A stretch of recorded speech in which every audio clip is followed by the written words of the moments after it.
and welcome to our very special edition of Indy Eye, focusing on the electorate of Dickson in the lead up to the election. Dickson, of course, is Queensland's most marginal seat and is currently held by opposition leader Peter Dutton by a very slim 1.7% margin. Of course, history has shown that anything can happen in elections, and we're hoping that that might change. The opinion polls have, until recently, indicated a strong majority for Labor over the coalition and a big possibility that Dutton may even lose his seat.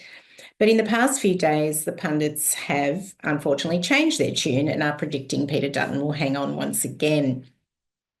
In the months leading up to this election, Independent Australia has done all in its power to bring you the many reasons why Peter Dutton, otherwise known as Timu Trump, is completely unfit to be PM. And, we take this issue very seriously. In that spirit, we interviewed as many progressive candidates in the electorate of Dickson as possible to assist with their campaigns in any way we can. We spoke with independent candidate Ellie Smith, the Greens candidate Vinnie Batten, and the Legalise Cannabis Party representative David Zaloudek. And while the Labor Party candidate for Dickson, Ali France, was unable to meet with us, we did pose the same questions to her and received her written answers, as well as a personal endorsement from Prime Minister Anthony Albanese. Because today we are calling on the people of Dickson and Australia, please, whichever way you vote, put Peter Dutton, the coalition and their bed partners, One Nation, family first, and any trumpeting people last. Firstly, why are you running for Parliament at all? Well, about a year ago, a group of people who we basically met through community networks and realised that we had a shared interest in good government and democracy. We got together because we felt that we weren't being represented by our local member. And we went through a process of trying to build that movement. We found that in just a few short months, we had a group of 200 people in a room meeting to hear about the independent movement. And then we went out to look for a candidate. And I had amazing conversations with so many people. But in the end, everyone had a reason not to run for Parliament. And I had my reasons as well not to do it. But it was so clear that the community was very keen to see a change. And so, people kept asking me to run. And just before Christmas, I decided that I'd do it. And my family has come along on that journey with me as well.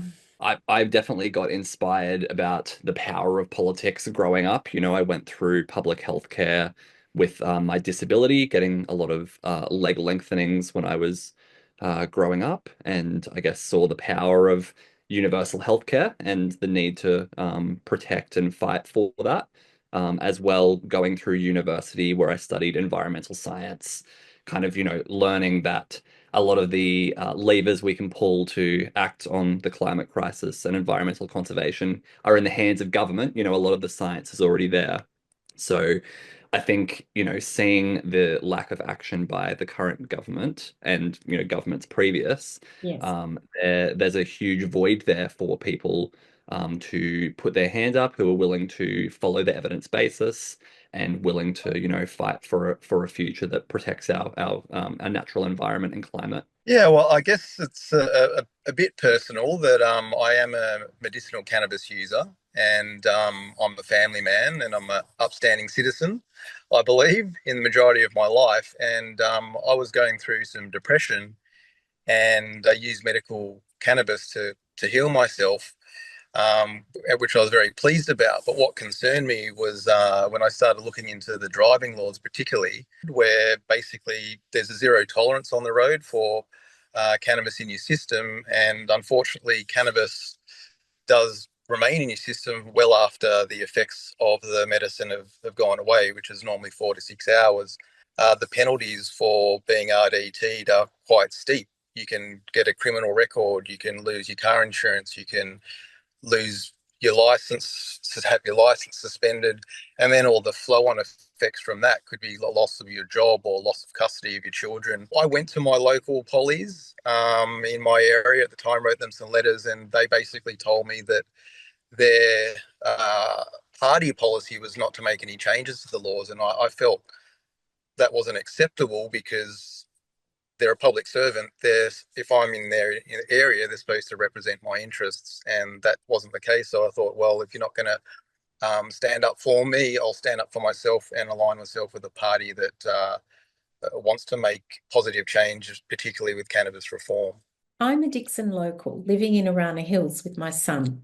As a working single mum, I understand how hard it can be to juggle household pressures, and that's why I'm running for the seat of Dickson, because I believe in Anthony Albanese's vision to build Australia's future. But why are you running as an independent and not in alignment, say, with one of the parties? We have a huge number of volunteers, and the real reason that they're coming towards our campaign is because they can see that it's a positive campaign that's going to be about our focus on a better representation for our local community, and that's something that the parties just can't give us. I've been talking to a lot of people at the polling booths, and one of the things that I say is, I'll take what we're saying to Canberra and won't come back trying to sell you a party line. Our campaign's really about bringing them together, and our colour is maroon because we're proud Queenslanders. But you don't have the baggage of having to align to a policy framework that doesn't fit your own community, and that's what's so refreshing for so many people. Do you feel that being as a part of a party, in this case with the Greens, is preferable in some way? Or why is it preferable to be running as an independent, for example? Yeah, certainly. Obviously, there's been a lot of appetite for independence in, the overall critique of the two-party system and how the major parties haven't been representing our wishes. But honestly, yeah, my motivation to join the Greens is the fact that there is a comprehensive policy platform, a very democratic internal process for how policies are made. I think kind of independents in some cases, I think, have followed that small target strategy where you're trying to, say as little as possible to avoid having people attack you or avoid having an attack surface. But I think, in the modern age where people are able to look up policies very easily, scrutinize them against, science and evidence bases, I think it's important that we are talking about in-depth, comprehensive policy that can address our solutions. And, thankfully, when I look through the Greens policy, not only can I see how I've personally contributed to forming some of them, but overall they resonate with my value set. And I think we do have to treat politics as an opportunity to be, bold and proud and transformative about the policies that we're putting forward. And I certainly have a home in the Greens with that. There's a lot of effort and money spent on, calling us blockers and obstructionists, but you're exactly right. Like, the track record of when we were in minority government was one of the most productive eras of legislation that we have in our history. So that goes to show that, when we're genuinely getting around a table and talking about how to, negotiate and improve things, we can be really productive and bring a different perspective to the table. What about this idea of, obviously the Legalise Cannabis Party is a party formed on a single issue, stated clearly in their, name. What do you say to those who might not be particularly interested in cannabis at all, as to why they should vote for someone from Legalise Cannabis? One of the main reasons I'm aligned with the party is because the party wants to evolve the legislation. So, because to improve on the model that we have, we've had for 100 years, which is the prohibition model, and it's failed to do much at all except ruin people's lives, because we're spending $2.4 million worth of police funding on, I guess, managing the drug war, and 90% of that is basically dedicated or is being used to arrest ordinary Australians for low-level possession or use. Yes. It hasn't done hardly anything to reduce supply. It hasn't done hardly anything to reduce demand, and all it's done is handed over $5 billion a year to the organised crime. So it's not a model that's worked for society, and we want to stop criminalising ordinary Australians, get the money out of the hands of organised crime, give it to business owners, generate revenue for licensed business owners, generate tax revenue for the government, give people jobs, and let people enjoy something that is very much a harmless thing to do. There is definitely a shift in society's perspective, and I don't think the politicians of the day have kept up with that shift. The perspective of Australians is that 80% of Australians that were surveyed don't believe that possession of cannabis should be a crime. It's your body, your choice. As long as you're not hurting anyone, Yeah. then why should it be a problem?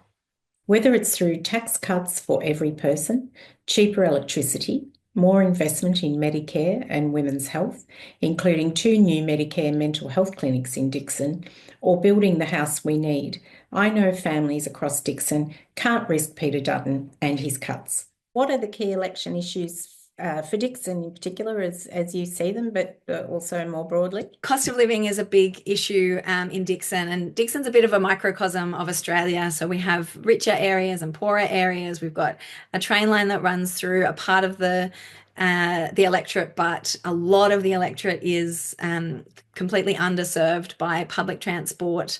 We've got a lot of traffic issues as an outer suburban area. We all have to get into our car. I'm really focused on how we can improve competition laws so that the supermarkets, for example, need to have fair pricing, and then those competition laws flow out to other areas as well. Small business is a big one for us here because we are out of suburban. People work from home. People start their own small businesses. We have lots of hospitality businesses, but also a really big industrial area right in the middle of the electorate. And so my focus there is to ensure that they can get on with doing their business, and that we don't have as much red tape and just barriers to them, having to stay up at 9 o'clock at night doing their paperwork after they've just done a full day work in the business. It's clear that the issues in Dickson, very much mirror what we're seeing across the whole Australian landscape. Obviously, cost of living and housing, those are the 2 things that we hear again and again and again, where people just feel like they're being completely smashed, unable to get their head above water. And, to be fair, all of the other parties are also talking about these issues. Like they've clearly been identified.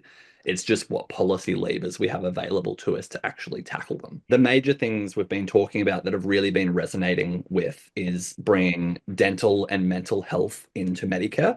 Yep. So, the idea that the teeth and the brain are also part of your body under universal healthcare. And, we know that a lot of people are putting off even going to the dentist, and that leads to all these preventable diseases such as heart disease and longer term costs on the economy.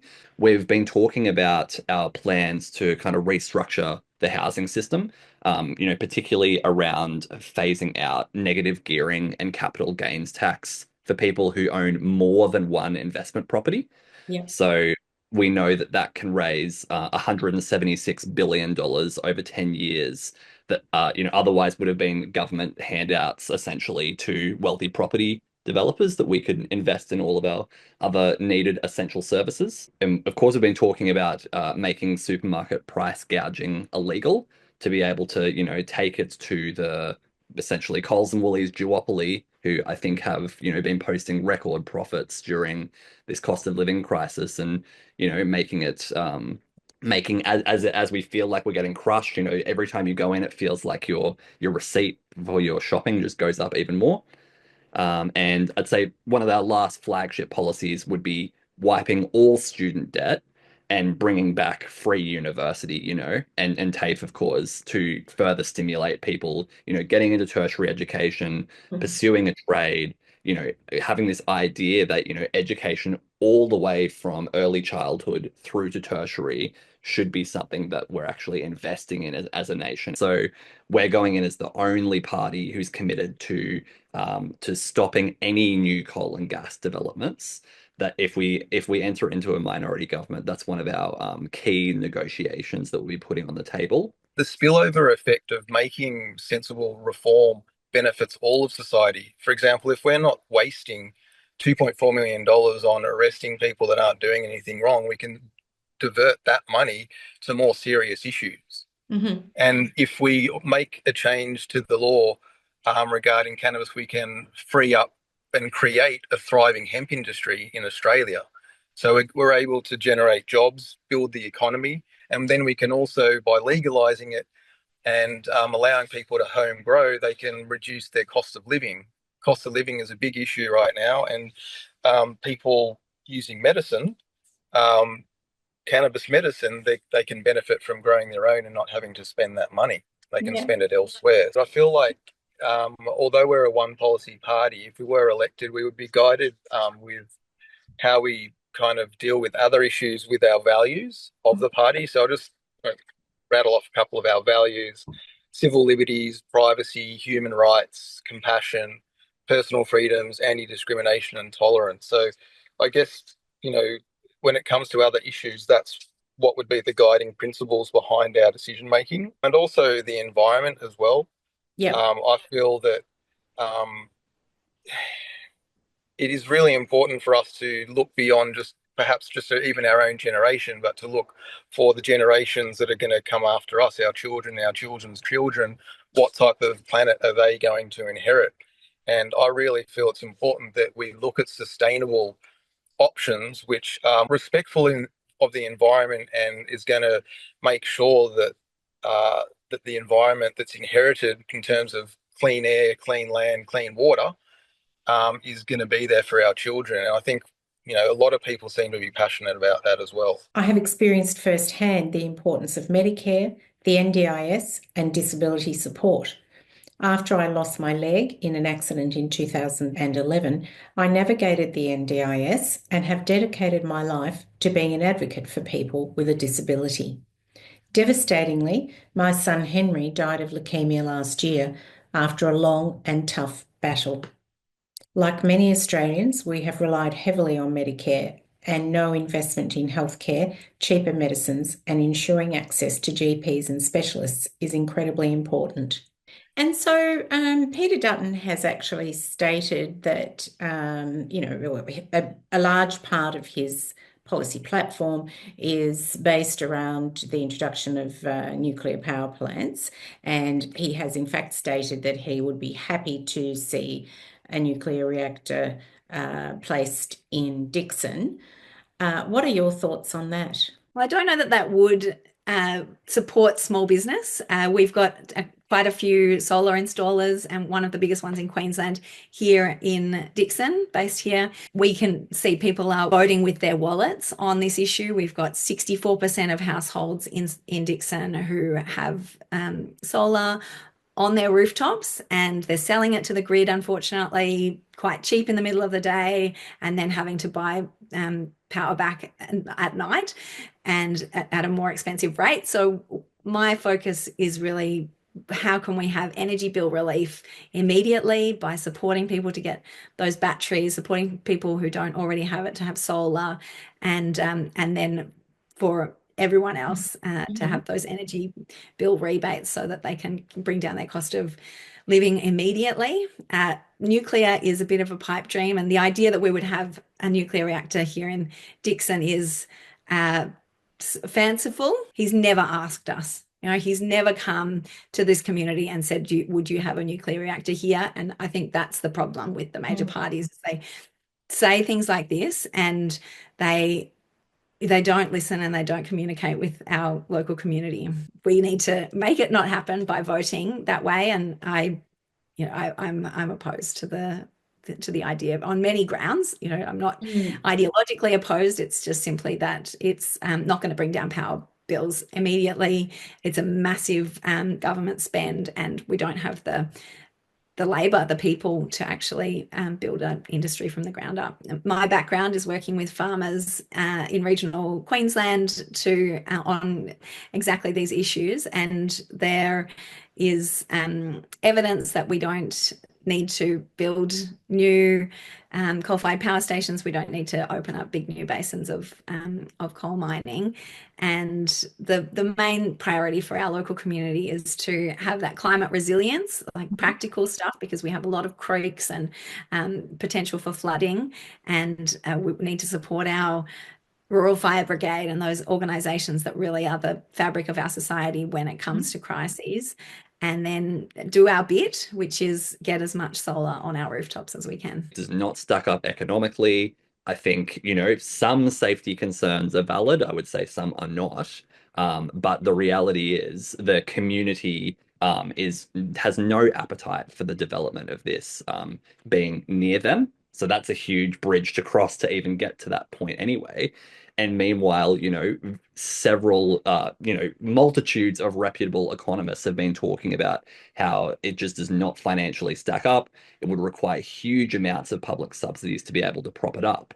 And the reality is we know what this is. It's Peter Dutton trying to put forward a long-term strategy with very little planning around it to create as much of a crutch for the coal and gas industry as possible, so it can keep on polluting and running at its full extent for a huge amount of time. And by the time we're even talking about whether the plan worked or not, it's not a serious proposal.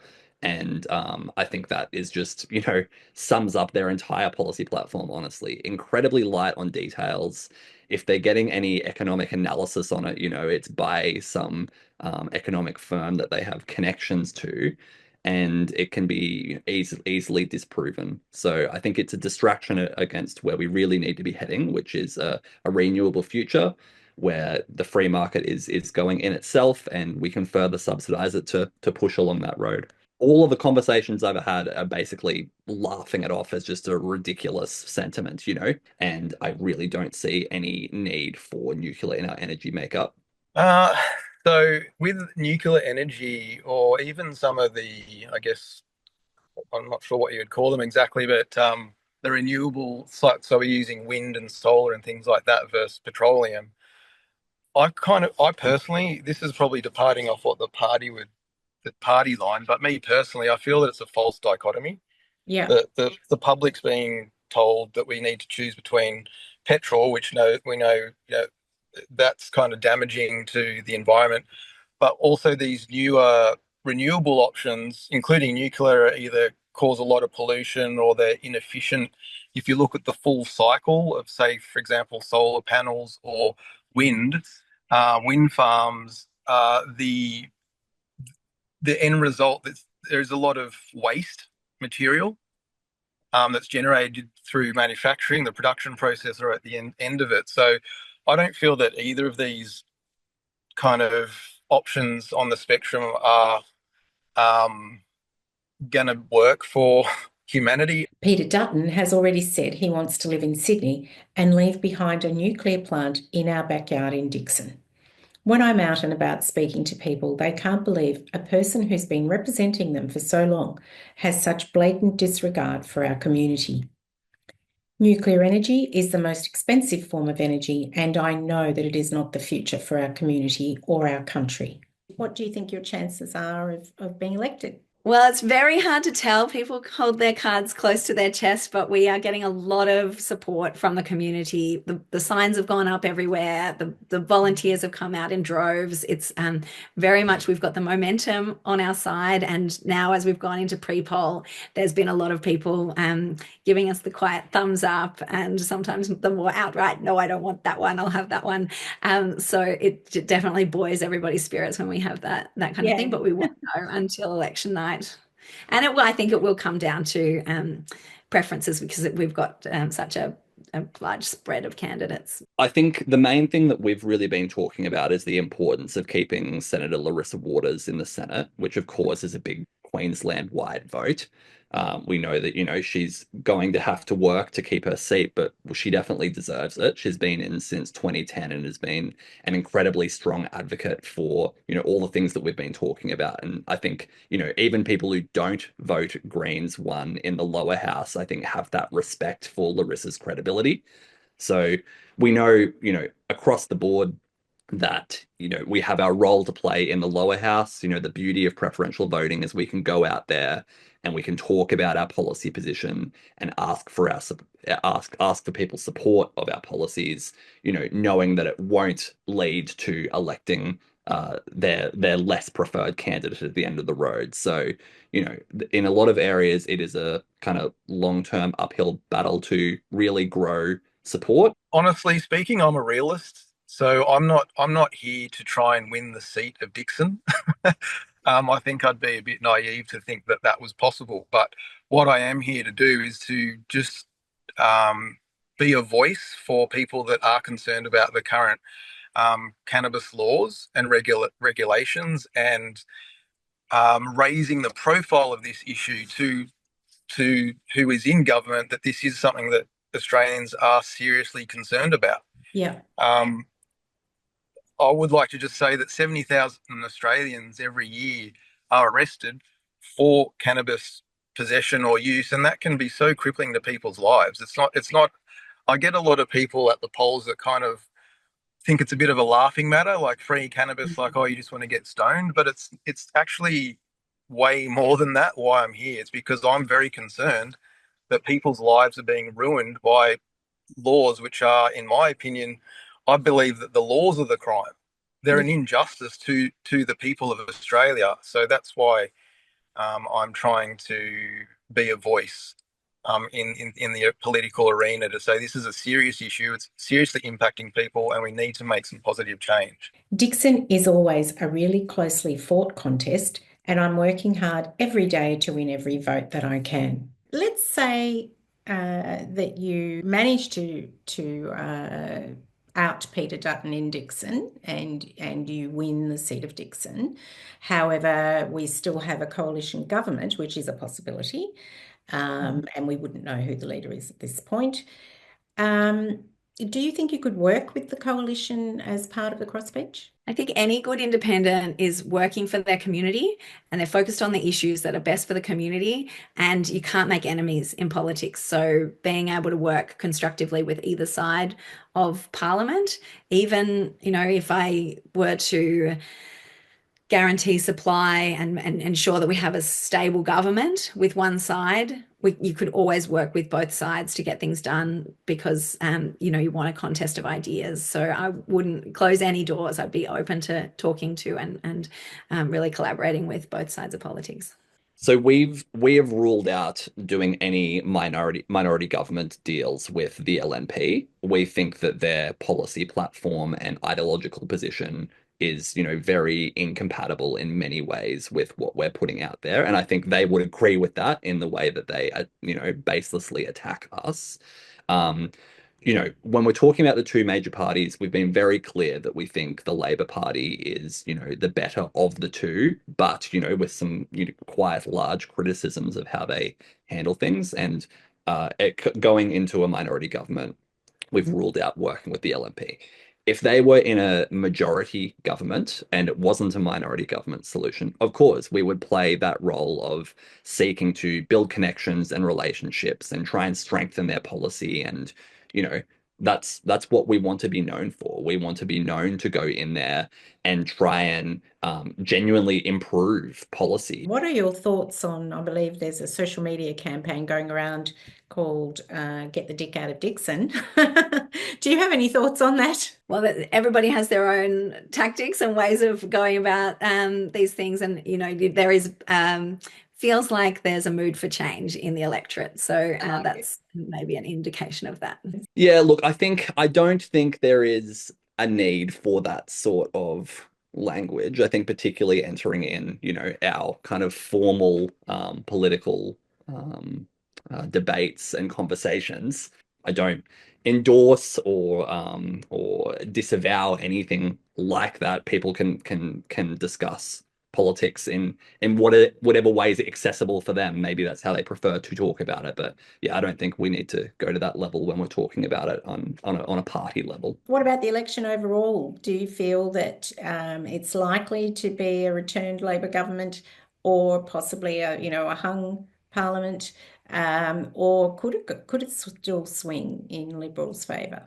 I think it's very much up to the parties and the pundits to decide that. I'm very focused on Dickson here, and I do feel like we've slipped under the radar a little bit of the media. They don't realise quite the contest that is Yes. happening here locally, and the number of volunteers that are out, and actually the number of the parties are starting to try and catch up with us, because we've been out for quite a few months now, and they're really trying to up their game to match us, which is really great.